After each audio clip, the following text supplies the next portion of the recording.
गोस्वामी जी जब काशी आए थे अपना ग्रंथ लेकर, तो विद्वत परिषद ने पूछा था आपके इस ग्रंथ में रखा क्या है? बोले यही मह रघुपति नाम उदारा, यही मह रघुपति नाम उदारा, यही मह रघुपति नाम उदारा, अति पावन पुराण श्रुति सारा, अति पावन पुराण श्रुति सारा, मंगल भवन अमंगल हारी, मंगल भवन अमंगल हारी, उमा सहित जय जपत पुरारी, उमा सहित जय जपत पुरारी। गोस्वामी ने लिखा इसमें और कुछ नहीं, भगवान का उदार श्री राम नाम रखा। पूछा इसकी महिमा क्या है? बोले मंगल भवन अमंगल हारी, सब प्रकार के मंगलों का मूल है, अमंगलों का हरण करता है। बोले प्रमाण किसने दिया आपको इस बात का? बोले भगवान शिव ने। उमा सहित जय जपत पुरारी, अकेले नहीं, पार्वती जी के सहित कैलाश में बैठकर 24 घंटे सत संतत जपत शंभो अविनाशी, संतत जपत शंभो अविनाशी, शिव भगवान ज्ञान गुण राशि,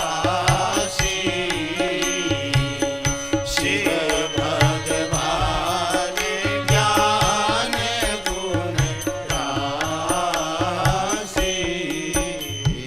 24 घंटे प्रतिपल प्रतिक्षण सतत भगवान शिव अविनाशी इसका जप करके।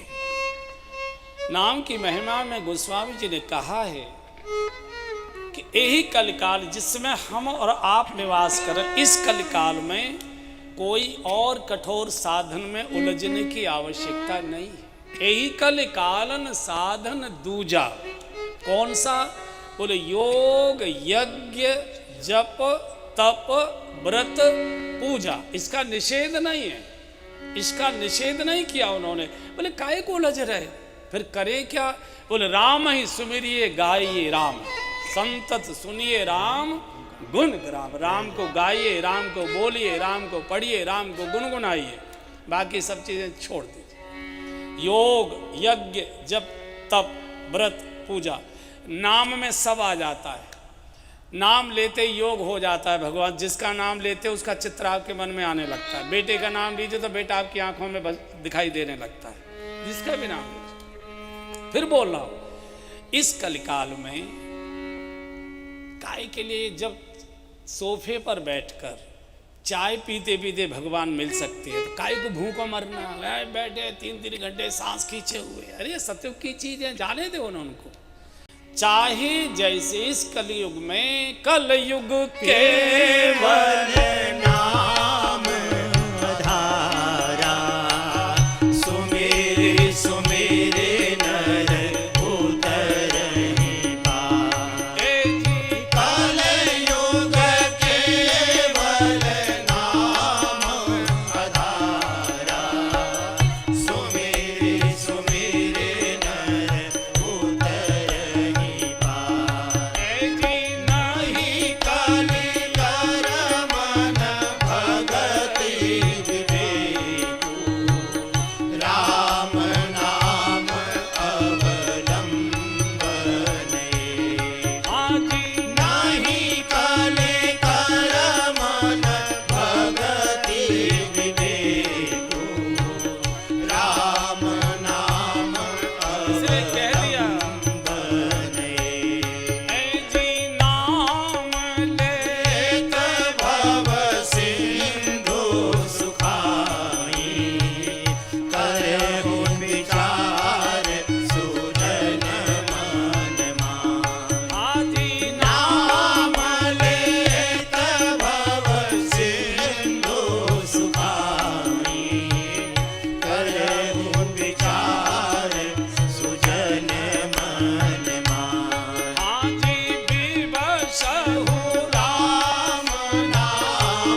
कितने उदाहरण दूं भैया। गोस्वामी जी लिखते हैं, जहाँ ही लेते में भी राम बोल दो तो भी पाप बाहर निकल जाता है। विवशता बस भी अगर राम कह दिया तो अभी कल्याण होता है। भाव कुभाव अनख आलसु, मन से बेमन से आलस्य से क्रोध में जैसे भी हो, बिजली का तार जानबूझकर छुओगे तो भी झटका मारेगी और अनजाने में छुओगे तो भी झटका मारेगी। डॉक्टर साहब कहते हैं दवाई सटक लो फायदा करेगी, जैसे भी कहो। लोग कहते हैं कि बड़े श्रद्धा से लो, नहीं कैसे भी लो। नाम की महिमा तो तब है कि बिना मन के लिए और कल्याण हो गया। नाम की महिमा तो तब है, श्रद्धा से तो कोई भी करेगा, बिना श्रद्धा के भी विवशतावश भी, चाहे जैसे उठते बैठते सोते जागते चलते फिरते खाते पीते नहाए बेनहाए मन से बेमन से जैसे भी भगवान का नाम लीजिए कल्याण होता है। भगवान का लाल बत्ती जलती है। जिस मौसम में हम निवास करते हैं बंधु और बहनों, एक सामान्य सा सिद्धांत है, मौसम के अनुसार जो कपड़े पहनेगा वो स्वस्थ रहेगा, मौसम के विपरीत जो कपड़े पहनेगा वो बीमार रहेगा।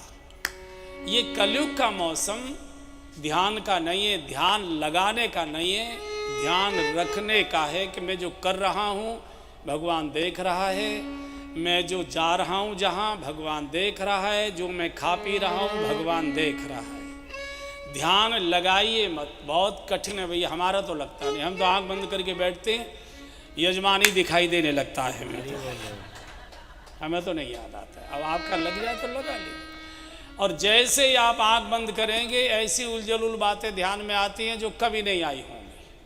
काहे के चक्कर में फिर लगेगा इतनी बुरी बुरी बातें मन में आ रही है, ऐसा भजन करने से फायदा क्या, जो कर रहे थे वो भी छूट जाता है। इसलिए भगवान के भजन में भाव जाता है, शरीर नहीं जाता। शरीर क्या कर रहा है उसको समाज मान्यता देता है, शरीर अच्छा करता है समाज आदर देता है, शरीर अच्छा नहीं करता है समाज अनादर करता है, लेकिन भाव ईश्वर देखता है। भगवान भाववश्य भगवान है।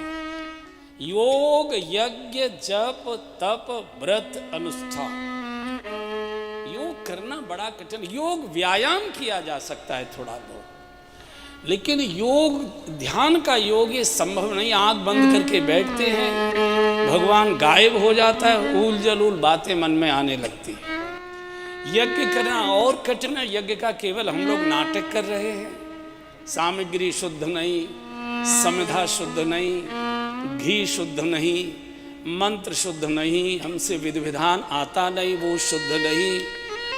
फिर घर के अंदर कोई करने नहीं देता यज्ञ, चूँकि महंगे महंगे डिस्टेम्पर, महंगे महंगे पेंट आदि है, बच्चे चीची करने लगते हैं, अम्मा ये क्या तुमने झंझट कर दिया, इतना महंगा पेंट कराया है, सब काला कर दोगे, ये कर दोगे, बहुत मुश्किल है। फिर एयर कंडीशन है, वो धुआं निकलता ही नहीं है, बहुत कठिन होता है, कहाँ करें। योग यज्ञ जप तप तपस्या करना तो बड़ा कठिन है, व्रत करना तो और नानी याद आ जाती। मुझे लगता है एक दिन का व्रत करना होता है, आदमी दिन भर खाता है, इधर से निकला केला खा गया, इधर से निकला अमरूद खा गया, इधर से निकला ड्राई फ्रूट चटका लिए, इधर से निकला कुछ और कुछ नहीं, एक कप चाय बना लाओ, जरा सिर भारी हो रहा है। इससे तो 2 समय की रोटी खा ले भले आदमी, दिन भर खाता है। और मुझे तो ऐसा लगता है चटोरे लोगों ने निकाला है कि व्रत करो। हाँ, चूँकि मखाने की खीर मिलेगी, बढ़िया पकौड़ी मिलेंगी कोटू की, ये मिलेगा वो मिलेगा, तो ये बहुत कठिन हो। लेकिन जो मेरा अनुभव है, फिर गोस्वामी जी ने कहा है कि जब सोफे पर बैठकर अखबार पढ़ते पढ़ते, टीवी देखते देखते, चाय कॉफी की चुस्की लेते लेते अगर भगवान मिल सकते हैं तो काहे के लिए फजीर में पढ़ना है, काहे को शरीर। राम ही सुमिरिए गाइए राम ही। राम नाम केवल प्रतीक दिया है, इसलिए भी है कि राम नाम थोड़ा सरल पड़ता है। राम राम राम राम राम राम बोलिए, मन करता है और बोलें और बोलें और बोलें। अच्छा, कृष्णा कृष्ण का नाम लो, थोड़ी देर में जबड़े जाम हो जाएंगे, है ना। कृष्णा कृष्णा नाम लेने में थोड़ा बहुत मुश्किल पड़ता है, और जिनके आगे के 2 दांत उखड़ चुके हैं वो तो कृष्ण नाम ले ही नहीं सकते। जिनके नहीं है जरा लेके देखो, कृष्ण कृष्ण हो जाएगी ना, हवा निकल जाती। तो राम नाम बहुत सरल है, इसके बाद भी हर नाम राम का है। राम कहिए, श्याम कहिए, ओम कहिए, कृष्ण कहिए, राधे कहिए, हरि कहिए, शिव कहिए, माँ कहिए, देवी कहिए, दुर्गा, जो अच्छा लगता है। सहस्र नाम भगवान के हैं, सब उन्हीं के नाम हैं। उठते बैठते सोते जागते चलते फिरते खाते पीते, महिमा गाते गाते गोस्वामी जी ने कलम छोड़ दी। कहाँ लगी नाम बढ़ाई, कहाँ तक प्रभु के नाम की महिमा गाऊं। रामन सकै नाम गुण गाई, भगवान स्वयं अपने नाम की महिमा गाना चाहें, वो भी पूरी महिमा गा नहीं सकते। समुद्र की गहराई नहीं नापी जा सकती, जहाँ तक आप जा सकते हैं चले जाइए, लौट आइए। गहराई नापोगे तो अंदर ही चले जाओगे। और कई बार ऐसा होता है, राम राम राम राम राम राम हरे राम बोल रहे हैं, पड़ोस के मंदिर से आवाज़ आ रही है राधे राधे रटो चले आएंगे बिहारी, तो आपका मन राधे राधे करने लग गया।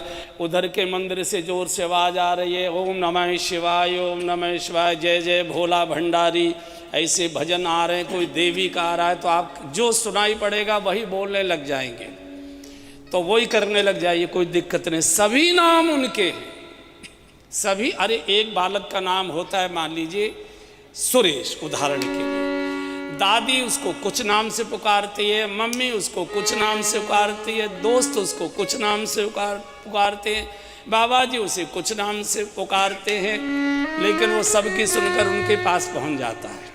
वो जानता है दादी उसे मुन्ना कहेगी, कोई पप्पू कहेगी, कोई गोलू कहेगी, कोई कुछ बुलाएंगे, कोई कुछ कुछ कोई नहीं तो अरे इतने से भी चला आता है, वो उसको मालूम है। नाम ध्यान नहीं आया तो अरे तो आ गया।